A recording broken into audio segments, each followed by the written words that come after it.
Halo semuanya, balik lagi di Kedai Station. Jadi hari ini kita mau berbincang-bincang tentang ekonomi politik dan media di Indonesia.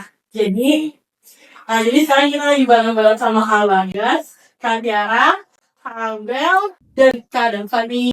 Gimana nih kabar kalian hari ini? Baik, Yaudah, kita langsung aja mulai ke pertanyaannya ya. Pertanyaan pertama buat Kak Bagas yaitu, seberapa besar sih pengaruh media terhadap cara masyarakat memahami realitas politik di Indonesia? Oke, baik ya, terima kasih atas pertanyaan sangat bagus. Izin jawab ya Kak semuanya.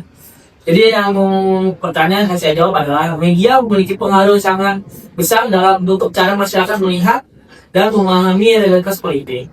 Hal ini karena media adalah sumber informasi utama bagi banyak orang. Media bisa menentukan beberapa poin. Yang pertama adalah isu apa yang ditanggapi itu penting.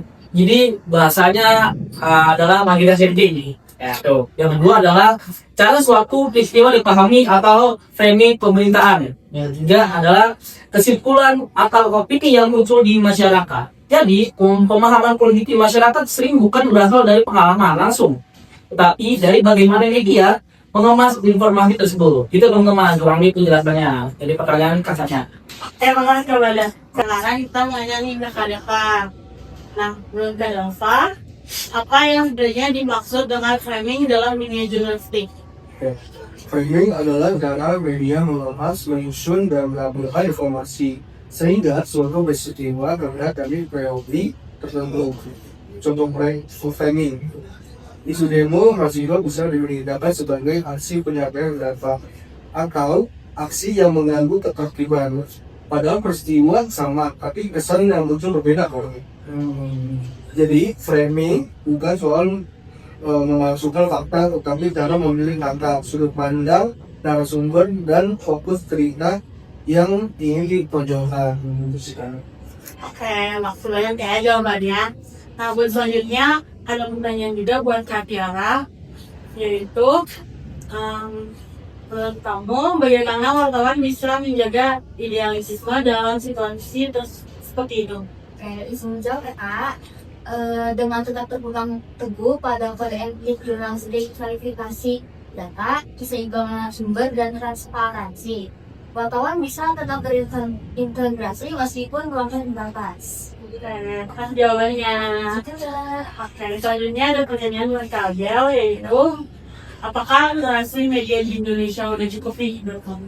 Nah, kalau menurut aku sih belum cukup ya Kak, karena tingkat literasi media termasuk di digital di Indonesia itu masih tergolong rendah atau sedang. Yang diterjemah oleh TV yang kasus hoax dan tentang masyarakat ada informasi yang salah atau bias. Itu sih kalau saya. Oke, makasih Kak Abel jawabannya. Selanjutnya ada pertanyaan lagi buat Kak Bagas, yaitu apakah jurnalis masih bisa netral di tengah media yang memiliki konglomerat besar? Istilah bebas semuanya. Secara idealis, jurnalis harusnya netral. Namun pada kenyataannya nggak bisa. Karena beberapa pemilik media itu pasti berhubungan dengan partai politik. Media juga pasti digunakan sebagai alat pengaruh atau alat propaganda. Dan juga adanya kepentingan bisnis dan iklan yang perlu dijaga. Namun demikian, jurnalis ini masih bisa berusaha profesional, misalnya melalui adanya kode etik jurnalis yang juga menjaga jarak dari tekanan redaksi. Jadi netralitas tidak hilang, tapi menjadi lebih sulit karena tadi yang pemilik media rata-rata orang-orang politik, jadi tidak bisa selain netral yang sama manusia. Gitu Pak. Terima kasih Kak. Oke, Kak Bagas. Selanjutnya ada pertanyaan lagi buat Kak Dava, yaitu apakah framing bisa dianggap sebagai kampanye terselubung? Bisa, tapi tidak selalu. Framing menjadi kampanye terselubung jika digunakan untuk menguntungkan suatu tertentu pihak. Terus juga dilakukan secara terencana dan berulang. Terus bertujuan membantu opini publik dari kepentingan politik atau kekuasaan. Namun, framing juga bisa bersifat wajar karena semua berita pasti memiliki sudut pandang. Perbedaannya ada pada niat dan pengulangan. Itu sih kan. Oke, makasih ya jawabannya. Nah, selanjutnya ada berkaca lagi, yaitu mengapa tahun politik seperti 2014 menjadi momen penting untuk meneliti strategi media. Bisa jawab responnya. Karena pada tahun itu tuh persaingan politik sangat tinggi dan media menjadi alat strategis untuk membentuk citra muda.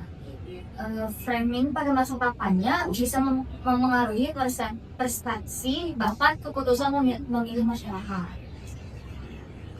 Terima kasih. Oke, nah, pertanyaan terakhir buat Kak Lambel yaitu Oke. apakah media di Indonesia sekarang masih lebih berimbang dibandingkan 2014?